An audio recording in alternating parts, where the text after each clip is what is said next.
আসসালামু আলাইকুম রহমতুল্লাহ। প্রিয় মুসলিম ভাই এবং বোনের, আশা করি সকলে ভালো আছেন। আমি পাকিস্তানে মোহাম্মদ কাসিম ইবনে আব্দুল কারিম সম্পর্কে খুবই গুরুত্বপূর্ণ কিছু কথা বলতে চাই।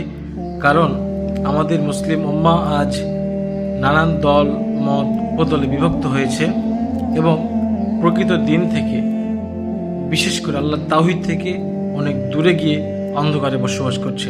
প্রিয় ভাইরা, এখন এখান থেকে উত্তোলনের জন্য আল্লাহ রাব্বুল আলামিন মোহাম্মদ কাসিমকে পছন্দ করেছেন গোটা মুসলিম উম্মাহের জন্য।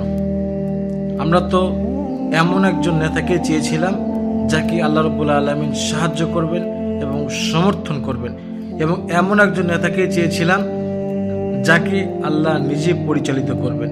ঠিক তেমনি আল্লাহ রাব্বুল আলামিন স্বপ্নের মাধ্যমেই মোহাম্মদ কাসিমকে পরিচালিত করছেন এবং যাবতীয় দিক নির্দেশনা দিচ্ছেন।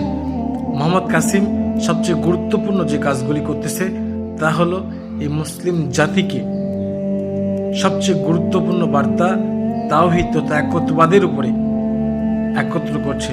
তিনি শিরক সম্বন্ধে মানুষকে সচেতন করছেন।